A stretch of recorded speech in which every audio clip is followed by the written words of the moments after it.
एक बड़ी खबर आ रही है रविंद्र, अपने दर्शकों को बता दें कालका जी सीट से आतिशी की जीत, ये एक उलटफेर जैसा, क्योंकि पीछे चल रही थी खबर, बहुत बड़ी खबर, इसी पर चर्चा चल रही थी कि क्या कालका जी सीट भी क्या आम आदमी पार्टी हार जाएगी। लेकिन बहुत बड़ी खबर आम आदमी पार्टी के लिए सबसे बड़ी राहत की खबर यह है कि उनकी वर्तमान मुख्यमंत्री आतिशी ने जीत दर्ज की है। अरविंद केजरीवाल हार चुके हैं, मनीष सिसोदिया हार चुके हैं, लेकिन कालका जी सीट से वर्तमान मुख्यमंत्री आतिशी ने जीत दर्ज कर ली है। तो इसे कहा जा सकता है कि आम आदमी पार्टी के लिए पहली राहत वाली खबर। और ये चुनाव वर्ल्ड कप के फाइनल से भी ज्यादा रोमांचक है प्रत्युष। यहाँ पर हर घड़ी जो है जिंदगी बदल रही है। रमेश बिदूड़ी आ रहे हैं, कितने वोटों से आ रहे हैं वो भी आपको बताएंगे। कांटे की टक्कर थी और ये सीट सबसे ज्यादा विवादों में थी, कालका जी सीट, जिसको लेकर के लगातार वीडियो वॉर चल रहा था कि यहां पर किसी को धमकाया जा रहा है, किसी को मारा पीटा जा रहा है, चुनाव मैनेज करने की कोशिश की जा रही है। काफी आरोप लगाए थे यहां पर आतिशी ने कि बीजेपी यहां पर खेल कर रही है, लेकिन बड़ी खबर यह आ रही है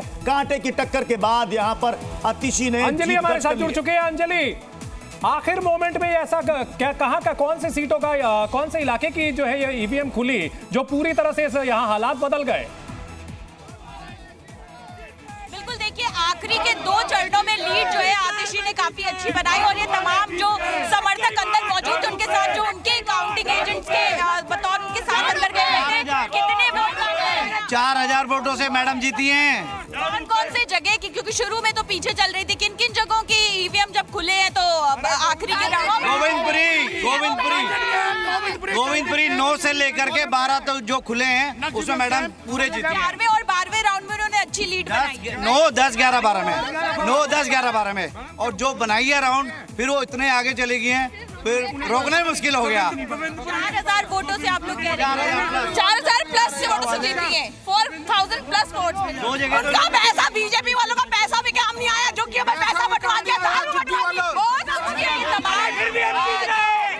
दिल्ली की मुख्यमंत्री है आतिशी, उनके साथ जो यहाँ पर उनके समर्थक काउंटिंग सेंटर के अंदर मौजूद हैं, वो जीत का जश्न मना रहे हैं। उनका कहना है कि 4000 से ज्यादा वोटों से आतिशी जीती है और कुछ ही बिल्कुल। इस वक्त की बड़ी खबर अपने दर्शकों को बता दें, अरविंद केजरीवाल हार गए, मनीष सिसोदिया हार गए, लेकिन कालका जी से आतिशी ने जीत दर्ज की है। रमेश बिदूड़ी को उन्होंने हराया। इस वक्त की बहुत बड़ी खबर आ रही है। हमारे साथ गेस्ट का पूरा पैनल मौजूद है। अकुश श्रीवास्तव जी, टॉप के 2 लीडर हार गए, आतिशी ने अपनी सीट बचा ली, क्या कहेंगे सर? देखिए, लोकतंत्र के लिए इससे सुखद संदेश कुछ नहीं हो सकता। आतिशी जो बहुत सौम्य मानी जाती रही हैं, पार्टी के लिए मुख्यमंत्री रही हैं और अपने तरीके से वो काम करती, चुपचाप तरीके से वो जीत गई हैं। हारा कौन है? रमेश बिदूड़ी, जिन्होंने न जाने क्या क्या कहा था। जीतने को जीत भी जाते, लेकिन उनको हारना पड़ा, ये भी एक बहुत बड़ा संदेश है। एक और बड़ी बात है, 47 सीटें बीजेपी पे आ गई है।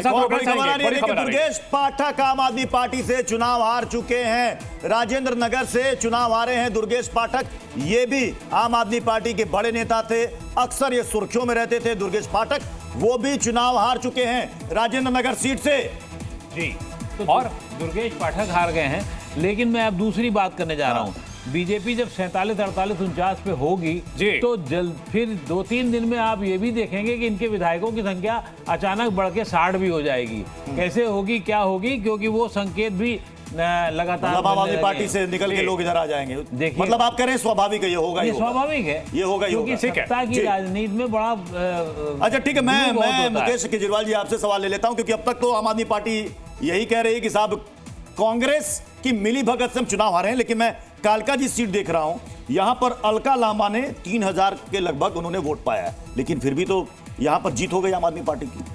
देखिए, कांग्रेस का पूरा हक था और वो राष्ट्रीय पार्टी है और स्वाभाविक तौर पे उसे दिल्ली में अपनी जगह बनाने के लिए पूरा जोर लगाना ही चाहिए था। हालांकि मुझे लगता उतनी मजबूती से लड़ी नहीं। मैं इन नतीजों के बारे में मेरा यह मानना है कि भाजपा की जीत से ज्यादा ये आम आदमी पार्टी के खिलाफ लोगों के गुस्से का वोट है। अरविंद केजरीवाल और मनीष सिसोदिया सहित सभी बड़े, आतिशी ने बहुत कम मार्जिन से जीत दर्ज की है, लेकिन ये बड़े नेताओं का हारना और छोटे नेताओं का जीत जाना। के साथ क्या बात गई? अगर आप कह रहे हैं कि अगर इनकी बड़े चेहरों की हार है, आतिशी की जीत है, तो ये भी तो पार्टी के अंदर बड़ा मैसेज जाएगा, क्योंकि बीजेपी तो यही कह रही थी टेम्पररी सीएम। ये देखिए फाइनल तो यही जीत गई। वो मैसेज तब जाता जब बहुत बड़ी जीत हो, थोड़े बहुत की, लेकिन जीत तो हुई ना, बड़े चेहरों की हार, आतिशी की जीत। मैं इसमें यह भी कहना चाह रहा था कि लोग कहते हैं कि बीजेपी ने अपनी रणनीति, आप देखिए मुस्तफाबाद से जो मोहन सिंह बिष्ट जीते जी। और उनकी जीत का मार्जिन देखिए आप जी। 38,900। ये कौन है मोहन सिंह बिष्ट? ये मोहन सिंह बिष्ट वही नेता हैं जिनको भाजपा ने पहली लिस्ट में शामिल नहीं किया, दूसरी में शामिल नहीं किया, तीसरी में शामिल नहीं किया। इनकी सीट जिस पे 5 बार दिल्ली में आज की डेट में आपको मिलेगा नहीं कोई विधायक जिसने 4 बार भी जीता है। 5 प्रवेश वर्मा, देखिए प्रवेश वर्मा काउंटिंग सेंटर पहुंच चुके हैं। प्रवेश वर्मा से हमने बातचीत की, एक्सक्लूसिव बातचीत आप देख सकते हैं। उन्होंने कहा कि ये दिल्ली की जनता की जीत है, नई दिल्ली की जनता की जीत है। रवि त्रिपाठी, जी मीडिया, दिल्ली।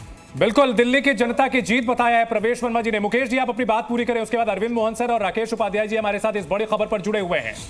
तो ये ऐसा नहीं है कि सारी चीजें, देखिए जीत के सभी पिता होते हैं, victory has many fathers and जो डिफीट है वो ऑर्फन होती है जी। तो देखिए, आप ऐसा नहीं है कि बीजेपी की सारी रणनीतियां ठीक है। मोहन सिंह बिष्ट ने जब खुल के बाइट दे दी कि मैं जीतूं या हारूं, मैं चुनाव लड़ूंगा, तब उनको एकोमोडेट किया गया बगल की सीट से।